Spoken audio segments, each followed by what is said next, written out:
श्री नारद महाराज की जय, सद्गुरुनाथ महाराज की जय। जय जय रघुवीर समर्थ मंगलमूर्ति मोरया। यदा लंबोदरमूर्ति सतां प्रद्युम्नसंभवम् तदालम्बे दयालं लंबोदरपदाम्बुजम्। शारदा शारदाम्बुजवदना वदनाम्बुजे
प्रियासाठी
पती पत्नी बोलत आहेत. पत्नीला ज्वर येतोय आणि पती म्हणतोय की तुला औषध आणायला पाहिजे. पण पत्नी म्हणते मला औषधाची गरज नाही, तुम्ही मला एक पातळ नवीन घेऊन द्या. आता पती म्हणतोय की ताप येतोय आणि तुला औषधाच्या ऐवजी साडी का हवी आहे. तेव्हा अचंबित झालेला पती त्यांचा स्नेह त्यांना सांगतो की वहिनी जेव्हा शाळेमध्ये शिकवायला जातात त्यावेळी त्यांच्या अंगावरती लोक कचरा, शेण, घाण, माती टाकतात आणि मग त्यांचं वस्त्र हे मलिन होतं आणि म्हणून त्या तिथे शाळेत गेल्यानंतर स्नान करतात. कारण मलिन वस्त्रांनी ज्ञानदानासारखं पुण्यकर्म कसं करायचं. आणि मग दुसरं पातळ नाही म्हणून ओले त्यांनी त्या शिकवतात आणि म्हणून त्यांना ज्वर येतो. कोण होत्या या पती पत्नी. तर आमचे महात्मा ज्योतिराव फुले आणि सावित्रीबाई म्हणजे ध्येयासाठी त्यांनी कितीही त्रास सहन केला, पण आपलं ध्येय त्यांनी सोडलं नाही. मग असे हे ध्येयार्थी असतात. मग असं ध्येयाचं महत्व जाणणारेच, ज्यांचा आपण अभंग घेतलाय निरूपणासाठी, ते म्हणजे स्वामी स्वरूपानंद. संजीवनी गाथेमधला हा त्यांचा अभंग. त्यांचं मूळ नाव आहे खरं रामचंद्र गोडबोले. 20व्या वर्षापर्यंत सामान्य जीवन जगले, पण 20व्या वर्षी बाबाजी वैद्य यांचे अनुग्रह झालाय आणि त्यांचं जीवनच बदलून गेलं. यांनी साधकांना सोहमची दीक्षा दिली. स्वतः ते राष्ट्रीय स्वयंसेवक संघाचे अनुयायी होते, स्वयंसेवक होते, आणि ते सुद्धा ध्येयाचं महत्व जाणतात. म्हणून ध्येयाबद्दल ते आजच्या निरूपणात आपल्याला सांगतायत. ध्येयासाठी जगू सोसू सुख दुःखे, ध्येयासाठी सुखे वेचू प्राण. ध्येयासाठी हे आपण प्राण सुद्धा वेचायला लागले तरी चालतील, पण ध्येय प्राप्ती ही आपल्याला मिळाली पाहिजे. मग आता आपण मनुष्य जन्माला आलेलो आहोत, तर काहीतरी प्रत्येक मनुष्याने ध्येय धरलं पाहिजे. आपण ध्येय धरतो म्हणजे आरंभशूर असतात ना, ते ध्येय सुरुवातीला सोडून देतात. बघा की जानेवारी महिना आला की मी दररोज फिरायला जाणार आहे, नाही तासभर तरी मी चालणारच आहे, आणि मग रस्त्यावर आपल्याला गर्दी दिसते, पण त्यावेळी जे नेहमी चालत असतात ना ते जात नाहीत. म्हणजे त्यांना माहिती असतं की ही गर्दी 4-5 दिवसाचीच आहे. आणि होता होता आज नको उद्या नको असं करत आरंभशूर असल्यामुळे ते आपलं ध्येय सोडून देतात, आणि मग नेहमी ठराविक फिरणारी लोक रस्त्यावरती आपल्याला दिसतात. म्हणून आरंभशूर भरपूर असतात हो, किंवा जे आपल्याला संकट येतील म्हणून मध्यम प्रतीचे जे लोक असतात ते त्या भानगडीतच पडत नकोच ना काही. पण जे उत्तम लोक असतात ते ध्येयासाठी आपलं सर्वस्व अर्पण करायला सुद्धा तयार असतात, मग कितीही त्यांना अडचणी येऊ दे. म्हणून ध्येयासाठी जगू, ध्येयासाठी आपण सुखे वेचू प्राण, असं आपल्याला स्वामी सांगतात. मग हे ध्येय म्हणजे आपण शपथ घेतो ती सोपी असते, शपथ घेणं सोपी असतं, पण शपथ निभावणं, संकल्प निभावणं हा अत्यंत असं कठीण असा गोष्ट आहे. म्हणून एके ठिकाणी असं म्हटलंय, शपथ लेना तो सरल है पर निभाना ही कठिन है, साधना पथ कठिन है, शपथ लेना तो सरल है पर निभाना ही कठिन है, साधना पथ कठिन है,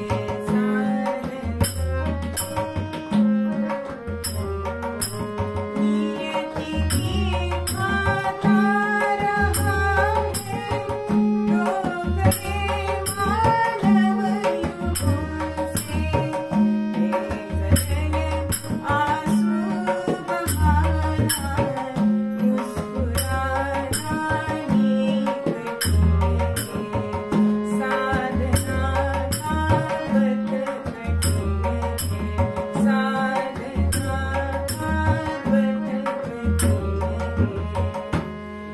नियतीच्या बरोबर लढा देणं म्हणजे बघा, अनुकूल परिस्थितीत सगळेजण जातात, पण प्रतिकूल परिस्थितीमध्ये लढा देणं हे जसं अत्यंत कठीण सांगितलेलं आहे. म्हणजे एखाद्या प्रसंगात तुम्ही रडू शकता त्या प्रसंगाच्या दुःखाने, पण दुःखामध्ये सुद्धा हसणं हे जेवढं कठीण सांगितलंय. आपण मेरा नाम जोकर हा सिनेमा पाहिला असेल तर आई गेलीये तरी सुद्धा मनोरंजन करण्यासाठी तो लोकांना विदूषकाच्या रूपामध्ये हसवत असतो. हे कठीण आहे. म्हणून संकल्प करणं हे सोपं आहे, पण ते निभावणं हे अत्यंत कठीण आहे. पण ह्या ध्येयासाठी आपल्याला कष्ट सुद्धा करावे लागतात.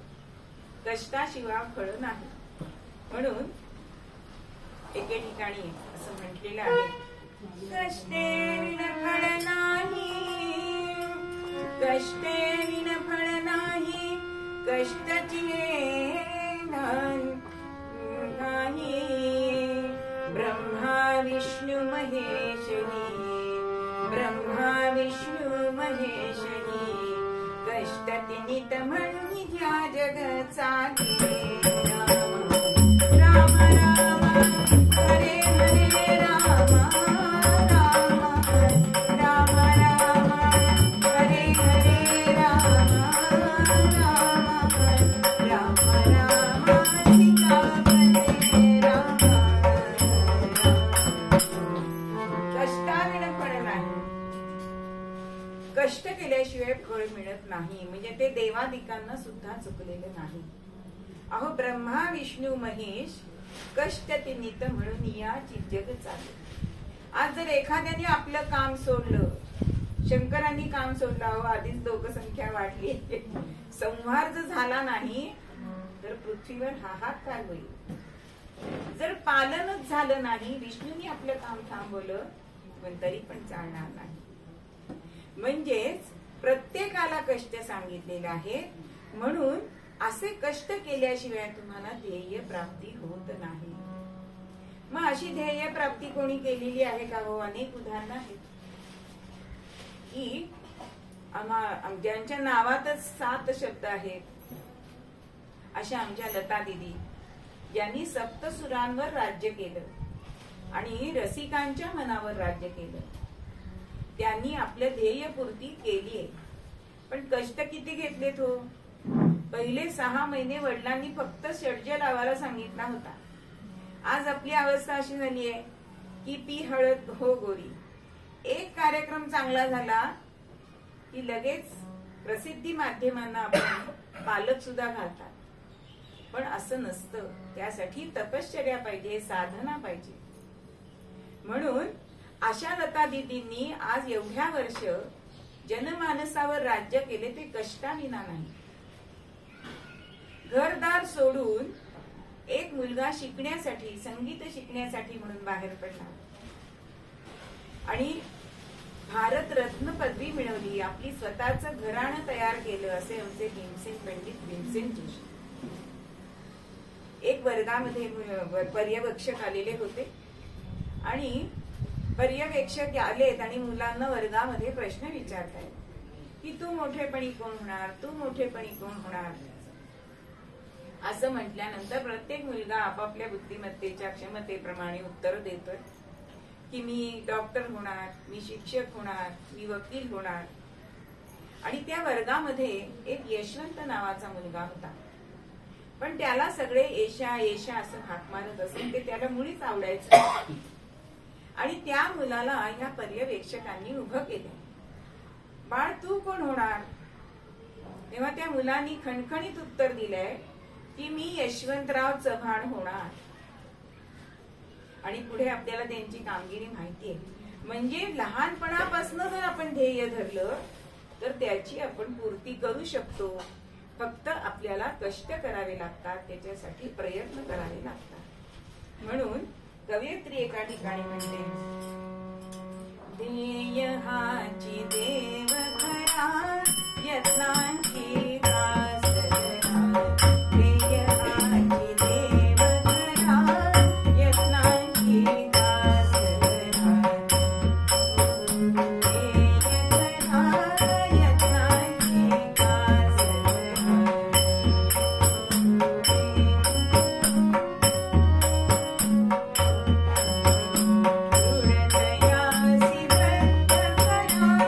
दृढतयासी भक्त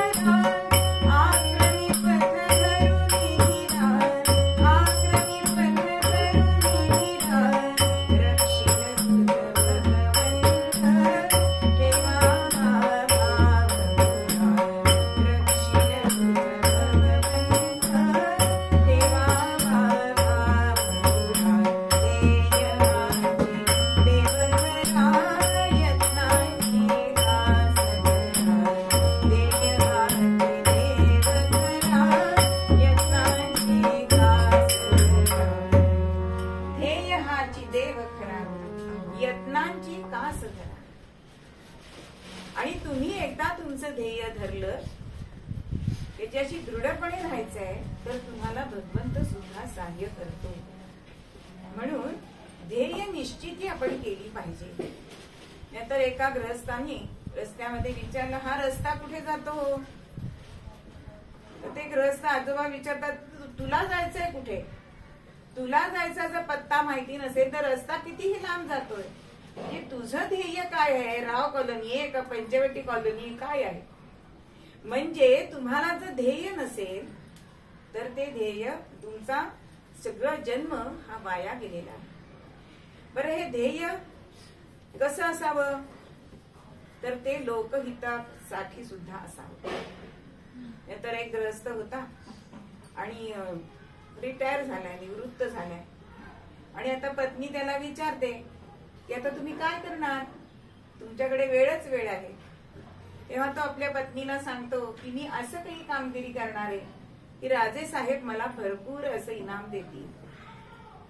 आणि मग झाला याचा उद्योग सुरू झाला की आपली सुई असते की नाही, याचं नेढ असतं, त्याच्यातनं राळ म्हणजे एक छोटस असं धान्य आहे, ते धान्य त्या नेढ्यातनं टाकायचा. तो दररोज सराव करायला लागला. आता सरावानी कुठलीही गोष्ट जमते.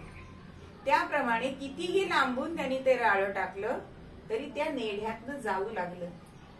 आणि त्याला असं वाटलं की आपलं ध्येय आता आपल्या हातात आलेलं आहे. म्हणून एक दिवस दरबारात गेलाय आणि राजेसाहेबांना ते सगळं दाखवलंय की बघा मी किती लांबनं सुद्धा या नेढ्यातनं हे राळ टाकू शकतो. आता ह्याला वाटलं राजेसाहेबांनी प्रशंसा केली वगैरे, कारण असा नेम क्वचित आहे. आता त्याला वाटलं राजेसाहेब चांगलं बक्षीस देतील. पण राजेसाहेबांनी प्रधानांना सांगितलं यांना एक राळ, एक पोतभर राळ द्या. हे ध्येय बरोबर आहे का? लोकांच्या साठी उपयोगी आहे का? आता ज्यांनी विजेच्या बल्बचा शोध लावलाय तो आज आपल्याला उपयोगी पडतोय. मिक्सर, आपल्या स्त्रियांचे किती कष्ट वाचलेले आहेत. म्हणजे असं काहीतरी तुम्ही ध्येय धरा की तो लोकांसाठी उपयोगी पडणार आहे. मग हे ध्येय गाठताना सुद्धा अनेक अडचणी येतात, प्रलोभन येतात, पण त्याच्याकडे आपण दुर्लक्ष करायचं असतं. हे त्या ध्येयवाद्यांनी मान्य केलं पाहिजे किंवा ते लक्षात ठेवलं पाहिजे. म्हणून अटलजी एका पदामध्ये असं म्हणतात, दिव्य ध्येय की ओर तपस्वी जीवन भर अविचल चलताहे.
दिव्य ध्येय की ओर तपस्वी जीवन भर अविचल चलताहे. जीवन भर पग पग पर आवे प्रलोभन. किती प्रलोभन येतात हो, पण त्याच्याकडे हा जो खरा ध्येयाचा वाटसरू आहे तो त्याच्याकडे दुर्लक्ष करतो. आमच्या मारुतीरायांनी जेव्हा सीता शुद्धीचं कार्य हातात घेतलं, ध्येय धरलंय की सीता माईचा शोध करून आणायचं. म्हणून समुद्रावरनं समुद्रासाठी उल्लंघन करण्यासाठी म्हणून झेप घेतली. पण आपल्या मित्राचा हा मुलगा म्हणून मेरू पर्वत समुद्रातून वर आलाय आणि त्याला सांगतोय की क्षणभर विश्रांती घे. म्हणजे हे प्रलोभन आलंय की जरा विश्रांती घे, पण तो अत्यंत शांतपणे आणि नम्रपणे त्यांना सांगतोय की माझं ध्येय पूर्ण झाल्याशिवाय मी विश्रांती घेणार नाही. म्हणून त्यांना स्पर्श केलाय, वंदन केलंय आणि पुढे घेतलाय. आता संकट पण सुरसा नावाची राक्षसी आली आहे, पण तिच्या सुद्धा मुखातून ते बाहेर पडलेत मारुतीराय आणि आपलं ध्येय हे उद्दिष्ट पूर्ण केलं. म्हणून असं ध्येय जर तुम्हाला गाठायचं असेल तर त्याच्यासाठी तुम्हाला आलेली प्रलोभन, संकट यांना भिवून चालणार नाही. मग आता ही ध्येय प्राप्तीसाठी आपण प्रलोभन लांब केली, संकटांना आपण तोंड दिलं, तरी सुद्धा ध्येय प्राप्तीसाठी काहीतरी गुण आपल्यामध्ये असायला लागतात. मग ते कुठले गुण आहेत? उद्यमं साहसं धैर्यं बुद्धिशक्ती पराक्रमः षडैते यत्र वर्तन्ते तत्र देव सहायः. भगवान गोपाल कृष्ण महाराज की जय. उद्यम, सतत तुम्ही उद्योगी राहिलं पाहिजे, आळस करून चालणार नाही. बघा निसर्गामध्ये आपण जर बघितलं तर निसर्गातला एक तरी घटक आळशी आहे का हो? सूर्य दररोजच्या दररोज उगवतोय की नाही, वेळेवर उगवतोय, वेळेवर अस्त त्याचा होतोय. पक्षी सकाळी उठून आपापले चारा गोळा करायला जातात. आज मी कंटाळा आलाय आणि मी 10 वाजता उठीन असं एक सुद्धा पक्षी म्हणत नाही. म्हणून उद्यम हा महत्वाचा आहे. जर तुम्हाला ध्येय प्राप्ती करायचे तर उद्यम, साहस पाहिजे. साहस पाहिजे म्हणजे काय हो? मी आता इथे जर मला समजा इथे ह्या व्यवसायामध्ये पैसा गुंतवायचा आहे तर तिथे तुम्हाला साहस हे गुण तुम्हाला पाहिजे. समजा एखाद्या माणसाने असं ठरवलं की मी समुद्राच्या तळाशी जाऊन हिरे मोती काढीन, पण तो जर काठावर बसला तर त्याला मिळतील का? नाही मिळणार. तसं मी ह्या ठिकाणी जर आता धीरानी तिथे जर मी पैसा ओतला नाही तर मला त्या व्यवसायामध्ये मला गती मिळणार नाही. म्हणून उद्यमं साहसम, धैर्य सुद्धा पाहिजे. म्हणजे एखाद्या वेळी आपण सगळा पैसा ओततो आणि शेअर मार्केट खाली होतं, तेव्हा आपण धीराने त्याला तोंड सुद्धा द्यायला पाहिजे. तिथे बुद्धी सुद्धा आपली वापरली पाहिजे. म्हणजे जे आपण शिक्षण घेतलंय ते शिक्षण योग्य तऱ्हेने वापरणं हे सुद्धा ध्येय प्राप्तीसाठी अतिशय महत्वाचं आहे.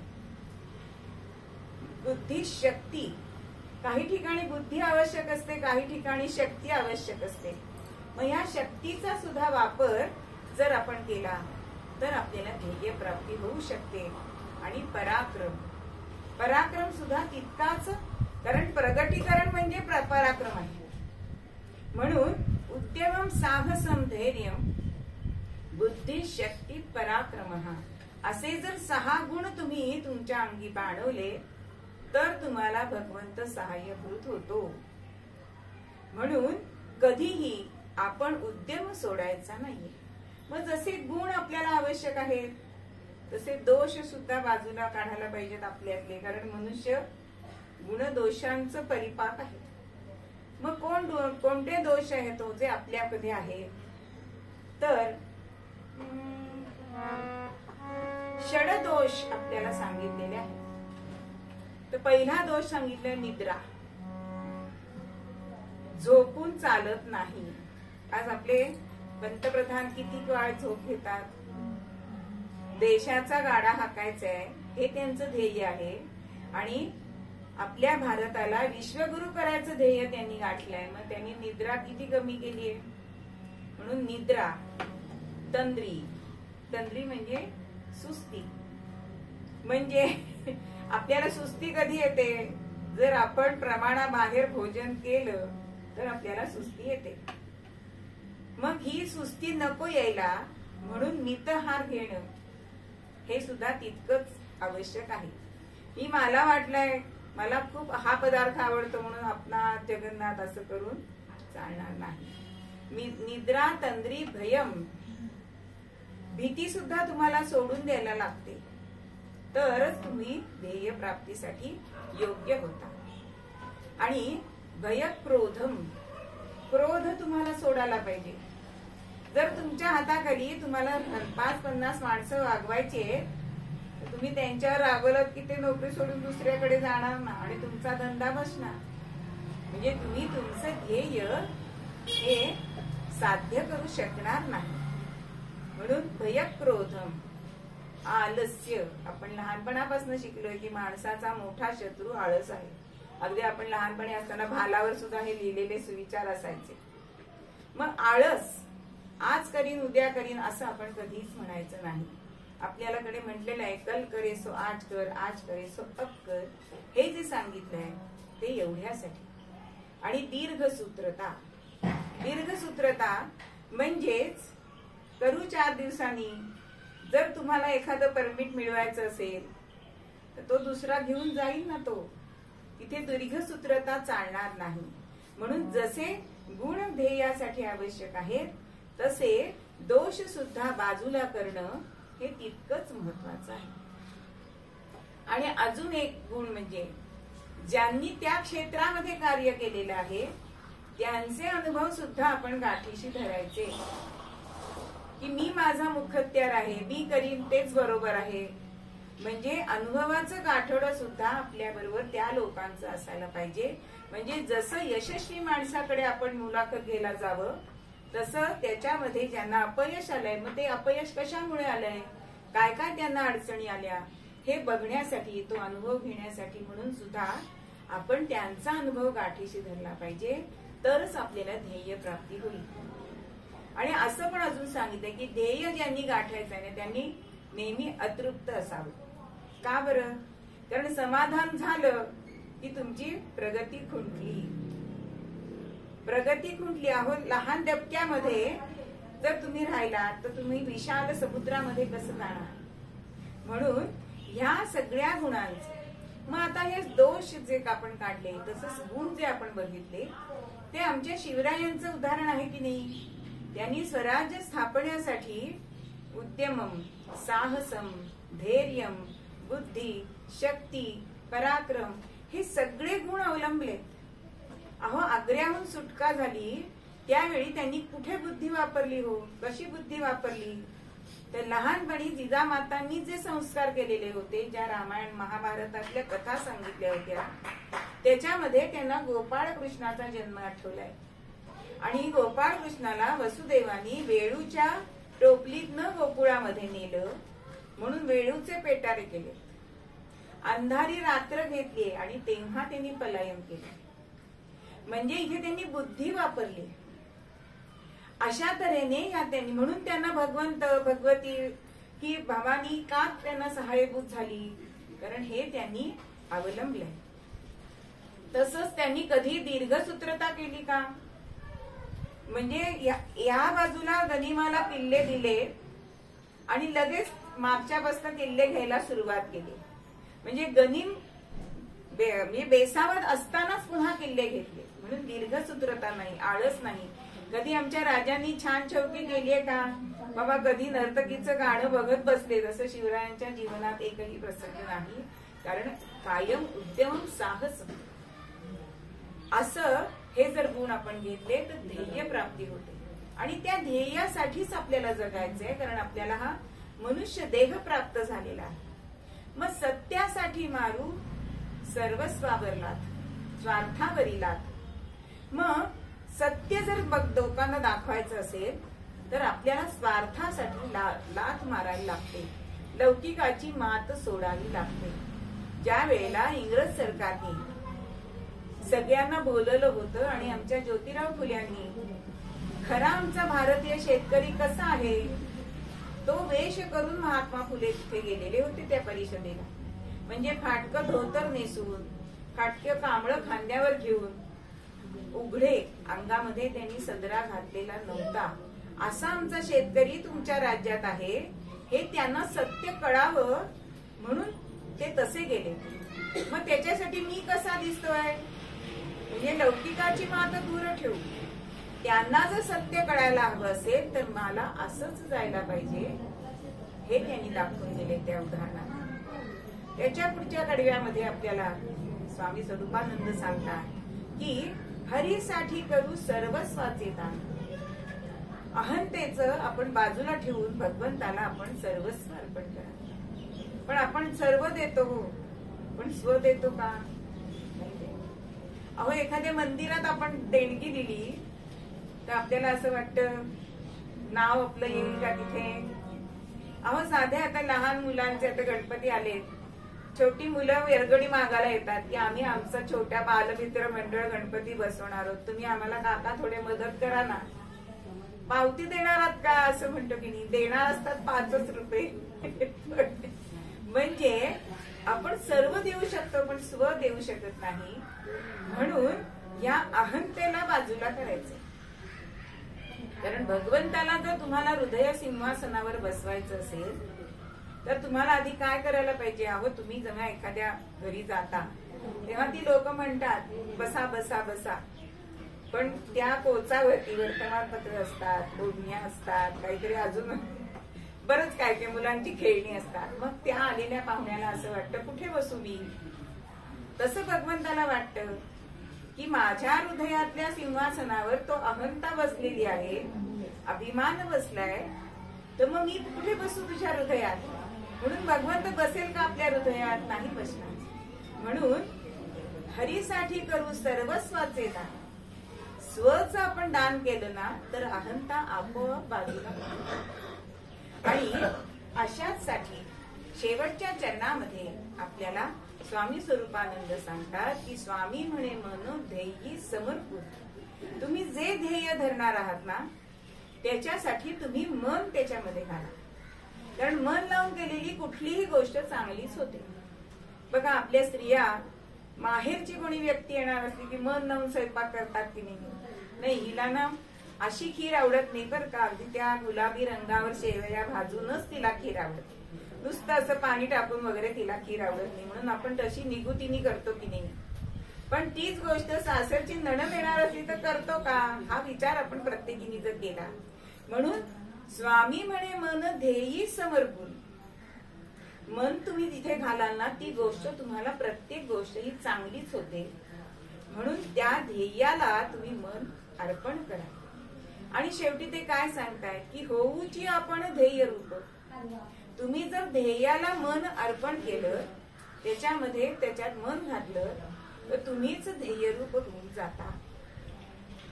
याचं उत्तम उदाहरण म्हणजे आमचे एकनाथजी रानडे की ज्यांनी शिला स्मारक बांधलं. ज्यावेळी त्यांचं विवेकानंद केंद्र झालं आणि शेवट त्यांना भ्रम झाला आणि त्यांना त्या सगळ्या आठवणी याव्यात म्हणून त्यांच्या अनुयायांनी त्यांना ज्या दवाखान्यात ठेवलं होतं तिथे त्यांनी विवेकानंदांचे अनेक फोटो वेगवेगळ्या छबीतले, कधी मुद्रे केलेले, कधी अशी त्यांची पोज आहे तसे असे अनेक फोटो विवेकानंदांचे लावले होते. पण त्यांची स्मृती यावी म्हणून त्यांची प्रार्थना जी आहे ती मुद्दाम म्हणून एखादा शब्द मुद्दाम चुकीचा म्हणणं की ते बरोबर सांगायची की हा शब्द असा नाहीये बरं. म्हणजे त्यांनी आपलं मन तिथे दिलेलं असल्यामुळे त्यांना भ्रमात सुद्धा त्या गोष्टी आठवत होत्या. आणि एक दिवस ते असे उठले आणि एक फोटो त्यांनी काढून घेतला आणि आपल्या अनुयायाला सांगतात, हा बघ माझा फोटो. आता तो फोटो होता विवेकानंदांचा, पण मी आणि विवेकानंद हे वेगळे नाहीचे हा भाव त्यांच्या ठिकाणी असल्यामुळे स्वामी म्हणे मन ध्येयी समर्पण. ते शिला स्मारकाच्या साठी त्यांनी इतकं तन मन धन ओतलंय ना त्याच्यामध्ये की ते स्वतः आपण एकनाथजी आहोत हे विसरूनच गेलेले होते. म्हणून होऊची आपण ध्येयरूप. असं आपण ध्येयरूप आपल्याला व्हायचं असेल तर आपल्याला ध्येयासाठी आपल्याला तन मन धन अर्पण करावं लागतं. म्हणून सूत्र श्लोकामध्ये जे आपण बघितलं की हा जो ध्येयार्थी असतो ना की क्वचित कंठाधारी, म्हणजे त्याला झोपायला जमीन असू दे, नाहीतर पलंग असू दे, गादी असू दे, कधी त्याला शाकाहारी जेवण मिळू दे किंवा प्रधान मिळू दे किंवा पंचपक्वान्नांचं जेवण मिळू दे, कधी जाडी भरडी वस्त्र मिळू देत तर कधी रेशमी वस्त्र मिळू दे, पण हा ध्येयार्थी जो असतो तो आपल्या मार्गामध्ये येणारी सुख दुःख याची कोणाचीच तो गणती करत नाही. म्हणून असा ध्येयार्थी हा ध्येयाप्रत पोचतो. नाही तर मध्ये आपण बघितलं तसं आरंभशूर तसेच राहतात आणि ध्येय प्राप्तीसाठी म्हणजे आपल्याला अंबानींचं उदाहरण घेता येईल की ध्येय प्राप्ती कशी की साधे पेट्रोल पंपावरती पेट्रोल भरायला असणारे पण आज ते जगविख्यात श्रीमंत झालेले आहेत. त्यांनी हे ध्येय धरलं आणि त्या दिशेने त्यांनी सगळे हे प्रयत्न केलेले दिसतात. म्हणून आपण सुद्धा प्रयत्न करावे. आपण सुद्धा ध्येय प्राप्तीसाठी 6 गुण आपल्यामध्ये बाळगावे, आपले 6 दोष बाजूला करावे, तर आपल्याला सुद्धा ध्येय प्राप्ती होऊ शकते. आणि अशी ध्येय प्राप्ती असावी की जी लोकोपयोगी असावी. अशी ध्येयासाठी आपण सुख दुःख ही गोड मानायचे आणि त्याच्यासाठी प्राण अर्पण करावा लागला तरी सुद्धा प्राण अर्पण करावा असं आपल्या मूळ बद्यामध्ये स्वामी स्वरूपानंद आपल्याला सांगतात. ध्येयासाठी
सेवा आहे ना ती ती परीक्षा आहे का माहिती म्हणते नाही झाले तेवढं त्याचं पुरवून ते म्हटले हो आवड सांगितलं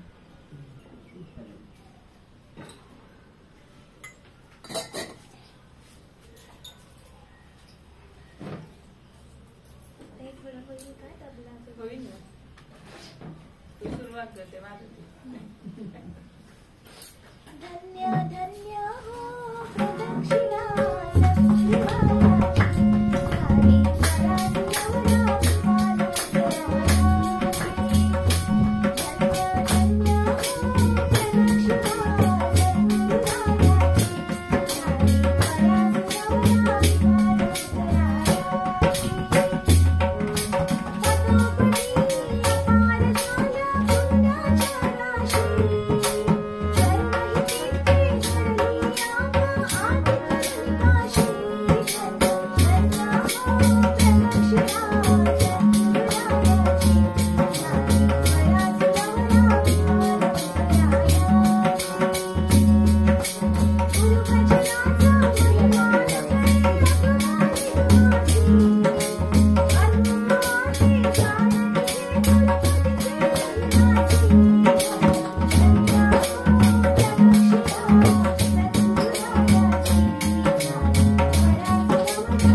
भागवतामध्ये ही कथा आलेली आहे. एकदा दुर्वास मुनी, दुर्वास म्हणजे काय हो, दूरवास तुम्ही लावा ते बऱ्यात असा त्याचा एक अर्थ होतो. हा सामान्य लोकांनी अर्थ काढलेला आहे. पण दुर्वास म्हणजे ज्यांच्यापासून वासना दूर आहेत असा त्याचा अर्थ आहे. त्यांचं दुर्वास असणार, पण अत्यंत कोपिष्ट असणारे. आणि हे ऋषी मुनी हे सतत भ्रमण करत असतात. आणि त्यांनी भ्रमण म्हणजे ऋषी हा फिरता असायला पाहिजे. कशासाठी? तर आपल्या ज्ञानाचा उपयोग इतरांना त्याच्याशिवाय होणार नाही. जर ऋषी मुनी सारखेच गुहेत बसले तर त्यांचं ज्ञान लोकांपर्यंत पोहोचणार कसं? आणि असेच एकदा हे दुर्वास मुनी जात असताना स्वर्गामधनं जात आहेत आणि एक अशी सुंदर अशी अप्सरा त्यांच्या पुढे आली. आणि नेहमी प्रत्येकाला असं वाटतं की आपण ऋषीश्वरांचा मान सन्मान करावा. तसं ह्या अप्सरेला पण वाटलंय. म्हणून आपल्या जवळची एक कमलाची अशी सुंदर अशी पुष्पमाला तिने दुर्वास मुनींना दिली, वंदन केलंय. आणि ह्यांनी पण कल्याण वस्तू असा आशीर्वाद दिलाय. आता ती माला त्यांनी हातातच ठेवली. आता एवढ्यामध्ये इंद्रादी देव हे बाहेर पडलेले असतात आणि आता ह्या दुर्वासांना असं वाटतं की ही पुष्पमाला जी आपल्याला मिळाली या देवांच्या राजाला म्हणजे इंद्राला आपण दिली आणि म्हणून ती त्यांनी त्या इंद्रदेवाला दिली. पण विनाशकाले विपरीत बुद्धी.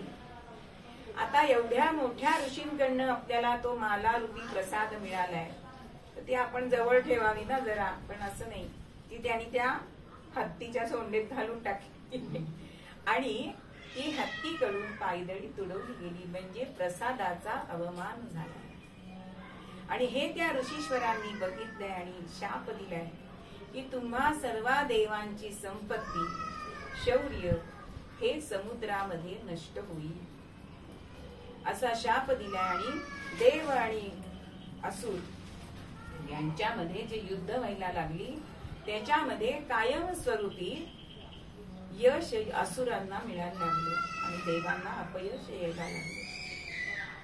आता झालेला प्रकार हा मनाला बोचतोय. आता काय करायचंय म्हणून विष्णूंकडे गेले आणि आता आमचं बल आम्हाला, कारण तेव्हा असुरांकडे शुक्राचार्य नावाचे त्यांचे जे गुरु त्यांच्याकडे संजीवनी विद्या असल्यामुळे मेलेले असुर ते पुन्हा जिवंत करत होते. पण देवांकडे असं काहीच एक ती गोष्ट नव्हती. त्यामुळे भगवंताकडे शरण गेलेत आणि भगवंतानी त्यांना उपाय सांगितलाय.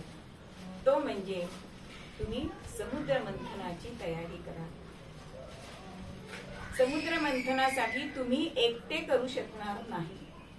तुम्हाला असुरांचं सहाय्य घ्यावं लागेल. म्हणून सर्पाकू न्यायाने तुम्ही वागा. आपल्याकडे अनेक न्याय सांगितले म्हणजे आपल्याला अगदी सर्व परिचित म्हणजे सर्परज्जू न्याय जो आहे तसा हा सर्पाखू न्याय आहे. म्हणजे काय तर एका लाकडी पिंजऱ्यामध्ये उंदीर आणि सर्प एकत्र कोंडले गेलेले आहेत. आता सर्प खरा बलाढ्य आहे पण त्या लाकडी पेटीतून तो निघू शकत नाही. मग त्यांनी उंदराला कसं आपलंस केलं की अरे तू एवढा श्रेष्ठ, तू तुझ्या दातांनी हे लाकूड कोंडू शकतो, कोतडू शकतो आणि आपण दोघंही बाहेर जाऊ शकतो असं म्हणून त्याला हरभऱ्याच्या झाडावर चढवायचं आणि त्यातून बाहेर पडलं की तेच आपलं भक्ष्य आहे म्हणून खाऊन टाकायचं. त्याला सर्पाकू न्याय म्हणतात. असं तुम्हाला करावं लागेल. आणि क्षीरसागरामध्ये तुम्ही हे समुद्र मंथन करायचंय. त्याच्यामध्ये अनेक प्रकारच्या औषधी वनस्पती घालायचे आणि त्यांना इंद्राला तो सांगतोय प्रभू भगवान साक्षी प्रभू वदेत्या, साक्षी प्रभू वदेत्या कळले मजला युष्टमिष्ट काय कामा. सुर हो प्रथम बलिशी, सुर हो प्रथम बलिशी मध्वचने निज हितार्थ समसाधा. राम राम हरे हरे राम, राम राम राम हरे हरे राम, राम राम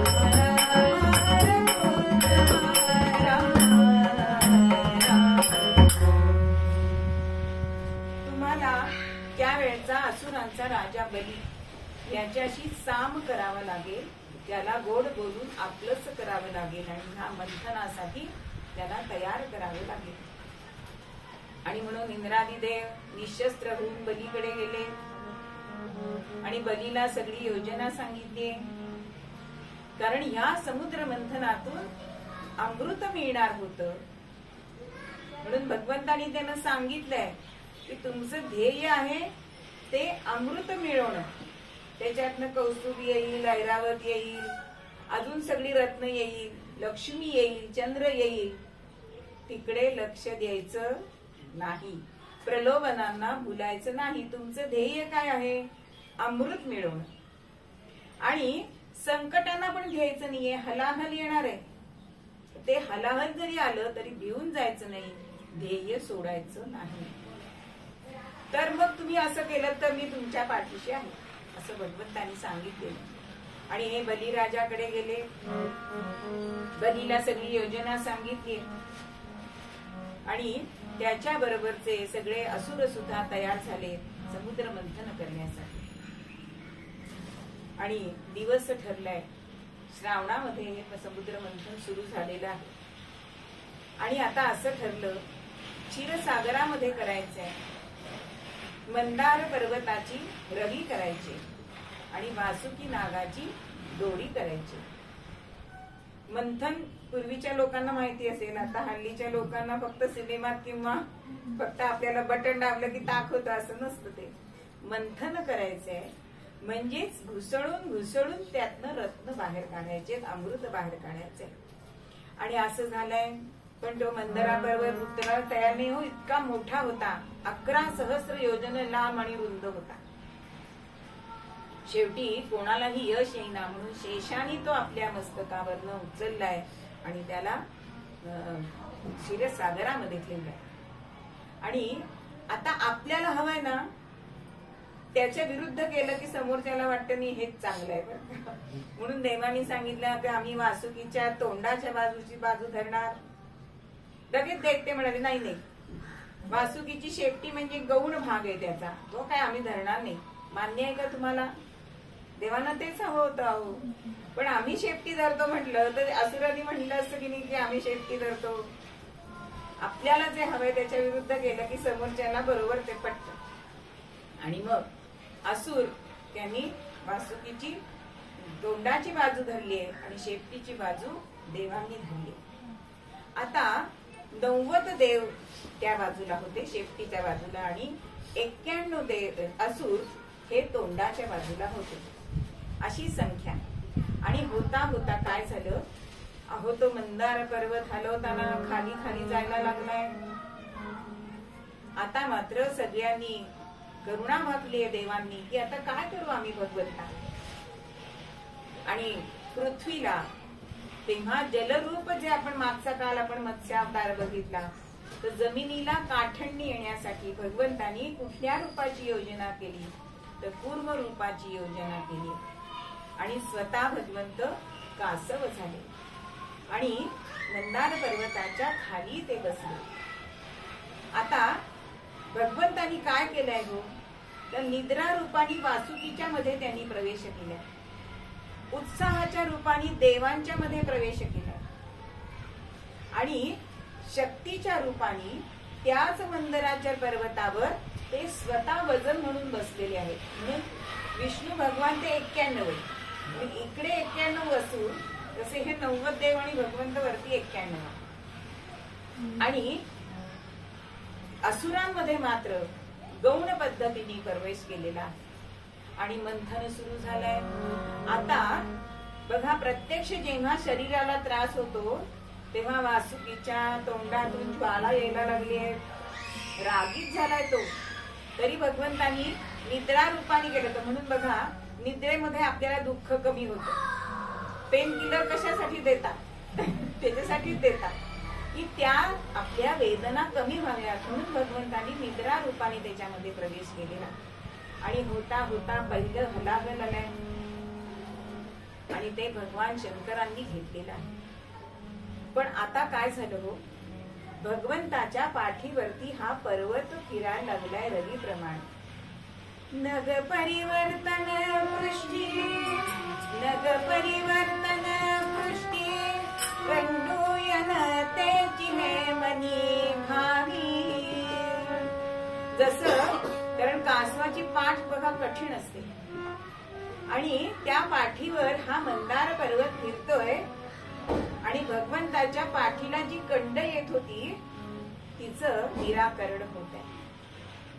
त्यामुळे भगवंताला बरं वाटत होत. आणि लावी पाती म्हणजे त्याचं, जसं आपल्याला मसाज करताना कसे डोळे मिटले जातात तसे भगवंताचे डोळे मिटले जाऊ लागले.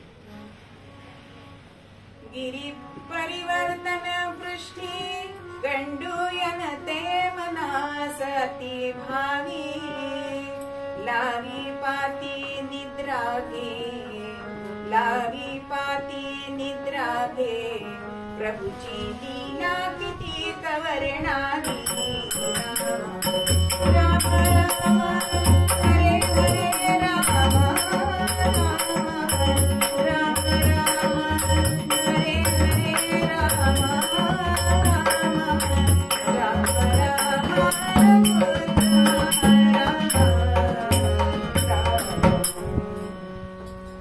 जमीन खाली खचू नये म्हणून भगवंतांनी हा मत्स्य कूर्म अवतार घेतलेला आहे. आणि याचा आकार एखाद्या बेटाप्रमाणे म्हणजे 11 सहस्र योजन एवढी त्याची त्रिज्या होती. एवढा मोठा हा कासवाचं रूप भगवंतांनी आपल्याला इथे घेतलेलं दिसतं. आणि मग खरोखरच हे मंथन सुरू झाले.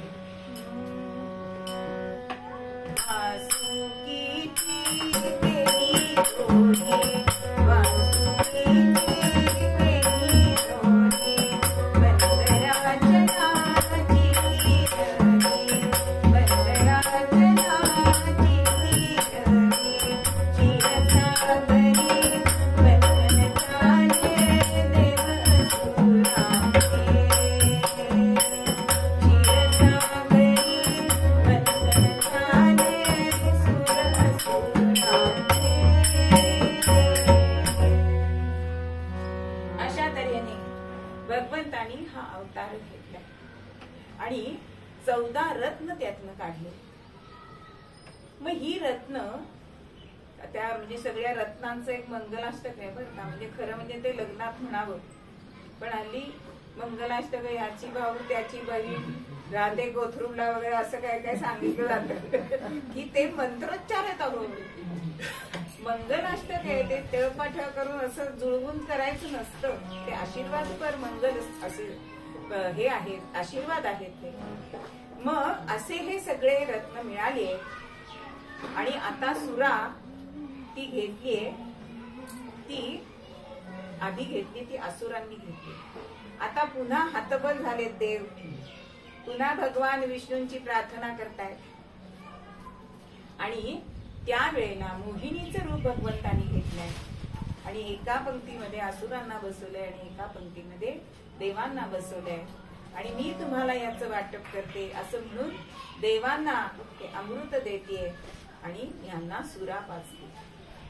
आता हे रत्न कसं काय असं म्हटलं जातं तर अहो सुरा म्हणजे मदिरा ही फक्त हीच नाही, ते एक प्रकारचं विष आहे. म्हणजे आता आपल्या औषधांमध्ये सुद्धा काही प्रमाणात विष असतं, म्हणजे ही रत्नच आहे. पण आपण त्याच्याकडे वेगळ्या दृष्टिकोनाने बघतो म्हणून. म्हणजे ही रत्न सगळी आली आहेत. पारिजातक आहे, हे सुद्धा औषधी वनस्पती आहे. ऐरावत आहे म्हणजे अश्व, उच्च श्रवा घोडा त्यातून आलाय म्हणजे अश्वशक्तीच आहे ना. गजशक्ती आहे, अश्वशक्ती, हे सगळे मनुष्याला लागणारे अत्युपयोगी अशी ही रत्न आहे. आणि ही भगवंतांनी या मंथनातून वर काढलेली आहे. आणि त्यावेळेला मोहिनी अमृत सगळी वाटप करत असताना 2 जण राक्षस देवांचं रूप घेऊन देवांच्या पंक्तीमध्ये बसले.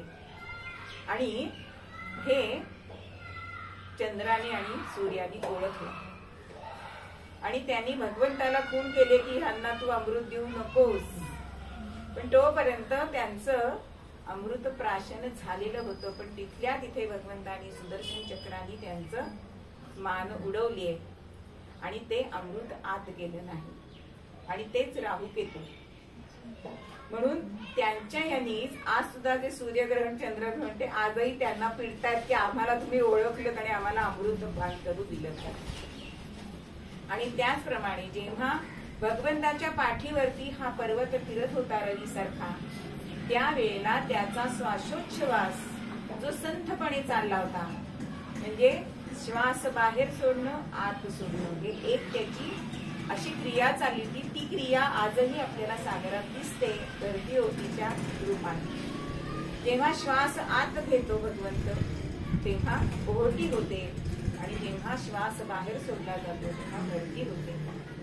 असं ह्या कच्छप हा जो अवतार आहे तो भगवंताचा श्रेष्ठ सांगितलेला आहे. आणि अशा हा कासव जे आहे ते आपल्याला प्रत्येक मंदिरामध्ये पण दिसतं. मग ते मंदिरात कशासाठी ठेवायचंय तर तो एक भगवंताचा अवतार आहेच, पण त्याच्याकडे अजून असा एक गुण आहे की तो हातपाय आपले आतमध्ये घेऊ शकतो. तसे आपण जे षड्रिपू आहेत, काम, क्रोध, मोह, हे सगळे आपण आवरून भरता आले पाहिजेत, म्हणून ते खरं मंदिरात असतं. आणि म्हणून कामरहित आपण भगवंताचं दर्शन घ्यायचंय, म्हणून आधी त्याला स्पर्श करायचा की तुझ्यासारखं आम्हाला जमू दे. बरं, त्याची दृष्टी असते ती भगवंताच्या पदकमलाकडे असते, म्हणजे ऊर्ध्व दृष्टी असते. म्हणून प्रत्येक ध्येयार्थी वरती आपण बघावं, आपल्या ध्येयाकडे बघावं. आणि कासव जे असतं ते आपल्या नजरेने पिल्लांना वाढवतं. तसं भगवंत हा करुणामय दृष्टीने भक्तांकडे बघत असतो. आणि कासवाचा अजून एक गुण आपल्याला दिसतो की तो मंदगती असेल पण त्याच्यामध्ये आपल्याला सातत्य दिसतं. ससा कासवाची गोष्ट आपल्याला माहितीये. ससा झोपला पण हे आपल्या मंदगतीने बघणं, आपण आपले ध्येय त्यांनी गाठलं. म्हणून सातत्य हा गुण जर आपल्या ध्येयासाठी आपण धरला तर आपण सुद्धा आपले ध्येय साध्य करू शकतो. म्हणून कच्छप जो अवतार आहे तो अत्यंत श्रेष्ठ सांगितलेला आहे. म्हणून उत्क्रांतीवादाप्रमाणे सुद्धा मत्स्यानंतर कच्छप म्हणजे उभयचर प्राणी असा भगवंतानी हा अवतार घेतलेला आहे. आणि हरिविजय मध्ये आपल्याला मोरपंत सुद्धा म्हणतात की असं समुद्र मंथन आपल्या हृदयात सुद्धा चालू आहे. म्हणून ते एका आर्येमध्ये असं म्हणतात, मनची सिंधू मंदार रवी, मनची सिंधू मती चरवी, कथिले शमदमजे सुरासुरते, अभ्यास हेची मंथन, अभ्यास हेची मंथन, मोक्ष सुधा जाणती पुरे बुधते. राम राम हरे हरे राम, राम राम हरे हरे राम, राम राम सीता हरे राम. मनची सिंधू म्हणजे हा मन जे आपलं आहे तो समुद्र आहे, क्षीरसागर आहे. बघा आपल्याकडे सुद्धा अनेक विकल्प संकल्प येत असतात की मनामध्ये. आणि मतीचं मंदार पर्वत म्हणजे मंदार पर्वत, रवी जी आहे ती मती आहे. आणि शमदम, शम आणि काम असे सुर असुर आहेत. बघा एकदा असुर ओढत असतात त्यावेळी दक्षिणायन होतं बरं का, म्हणजे आता दक्षिणायन चालू आहे. आणि जेव्हा देव आपल्याकडे चमत्या वासुकीला ओढतात तेव्हा उत्तरायण सुरू होतं. म्हणून त्यावेळी दिवस मोठा आहे की नाही, कारण देवांच्या इथे प्रकाश आहे, तेज आहे, आणि असुरांच्या इथे अंधकार आहे, अज्ञान आहे. म्हणून आता चातुर्मासात आपण नेमधर्म का करायचे असतात, ते भगवंत आता अंधार जो आहे तो बाहेर काढण्यासाठी. म्हणून भगवंताला आपण दक्षिणायनमध्ये, म्हणून सुद्धा भीष्म सुद्धा दक्षिणायन संपायची का वाट बघतो, कारण उत्तरायण हे भगवंतांचं आहे. म्हणून त्यावेळी दिवस मोठा असतो. मग असा हे शमदम आपल्या मनातले कोण आहे, तर मोक्ष आणि काम हे सुर असुर आपल्या मनातले आहे.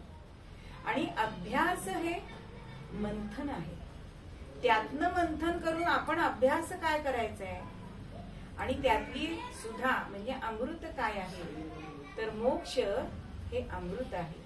मग आता तुम्ही असं म्हणाल की रवी ह्याच्यात आली नाही, हो दोरी आली नाही ना ह्याच्यात, मग दोरी कुठली, तर दोरी आहे विवेकाची. विवेक जर नसेल तर सारासार बुद्धी आपण वापरू शकत नाही. म्हणजे अभ्यास करण्यासाठी आणि तो योग्य दिशेने करण्यासाठी आपल्याला विवेकाची दोरी तिथे बांधली पाहिजे, तर आपल्याला मोक्षाची सुद्धा म्हणजे अमृत आपल्याला मिळणार आहे. हे ह्या कूर्म अवतारातनं आपल्याला शिकायला मिळतं.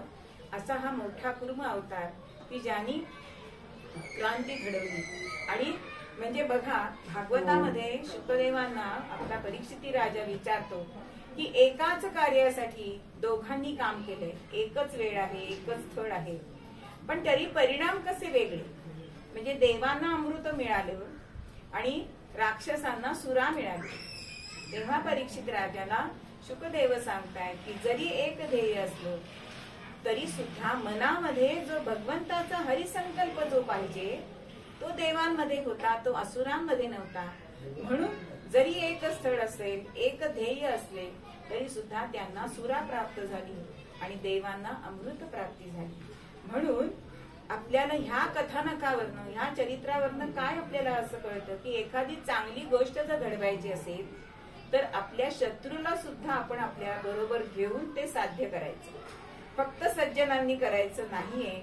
हा सुद्धा धडा आपल्याला ह्या कूर्म अवतारामधून मिळतो. म्हणून ध्येयासाठी आपण जे करायचंय ते सगळे गुण आणि दोष यांचा सारासार विचार करून आपली ध्येय प्राप्ती करायची आणि त्या ध्येयासाठी आपलं मन अर्पण करायचे. आणि हेच आपल्याला मूळ पद्यामध्ये स्वामी स्वरूपानंद सांगतात. ध्येयासाठी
माधुर्य